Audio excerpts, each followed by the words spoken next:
Сәлеметсіздер ме? Бүгін сабақта гиперсілтемелерді қолдануды үйренеміз. Гиперсілтемелер сыртқы гиперсілтемелер болады, сыртқы құжаттарға, және құжаттың ішіндегі гиперсілтемелер жасауды үйренеміз. Практикалық жұмыстың тапсырмасы былай. Гиперсілтемелер деген бұлма ашамыз. Оның ішіне Microsoft Word текстік редактор арқылы дайындалған 4 құжат дайындаймыз. Мазмұны, гиперсілтеме, гипермәтін, плагиат. Әр файлда олардың анықтамасын жазамыз. Сосын мазмұны деген құжат арқылы оларға гиперсілтеме жасаймыз. Бұл сыртқы гиперсілтеме болып есептелінеді. Міне 6-шы сынып гиперсілтеме деген папканың ішіне мен 4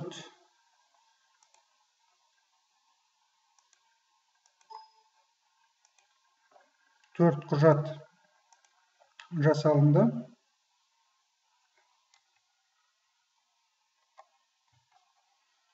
Қазір мына екінші тапсырманікі, мына ішінде бар ма екен? Жоқ екен. Дұрыс, мына ішіне қойып алайын. Бұл ішкі құжатқа гиперсілтеме. Мына сыртқы құжатқа гиперсілтеме. Сонымен 4 файл жасадық. Бірінші гипермәтін дегеніміз не? Анықтамасын жаздық. Екіншіде гиперсілтеме дегеніміз не? Анықтамасын жаздық. Файлдың аты сәйкесінше. Сосын плагиат дегеніміз не? Анықтамасын жаздық. Не плагиат дегеніміз не? Енді мына мазмұны деген файлда осы 3 файлға сілтеме жасаймыз. Міне мазмұны, мынаны ортаға қойып болады. Гиперсілтемені басқан кезде гиперсілтеме файлын өту керек. Гипермәтінді басқанда сәйкесінше сол файлдарға өтуіміз керек. Ол үшін оны ерекшелейміз. Ставка гиперссылка. Мына жерден файл веб-страницы дейміз, связать. Гиперсілтеме. Міне, таңдадық. Окейді басамыз. Түсі өзгерді. Сол сияқты гипермәтінді. Ставка гиперссылка.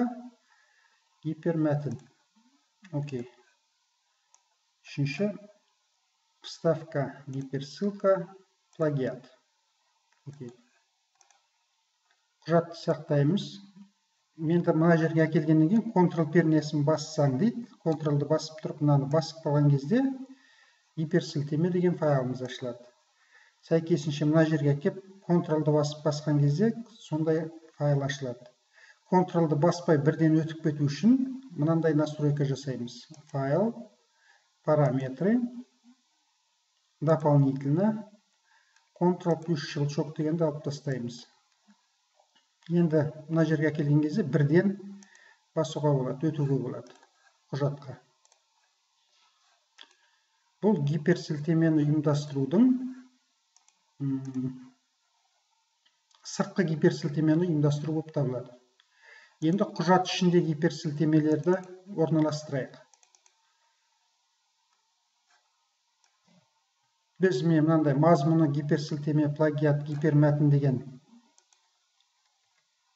бағанағы түрді алайық, және ол туралы ақпаратты жеке файлға емес, сол құжаттың ішіне жасайық. Гиперсілтеме туралы міне мына бетте ақпарат бар, плагиат туралы мына бетте ақпарат бар, гипермәтін туралы осы жерде ақпарат бар. Енді мынаны басқан кезде гиперсілтемені сәйкесінше құжаттың сол бетіне өту үшін біз не жасаймыз? Ең бірінші бұған закладка жасаймыз. Гиперсілтемеге ссылка, вставка, закладка дегенді басамыз. Атын қойып гиперсілтеме деп.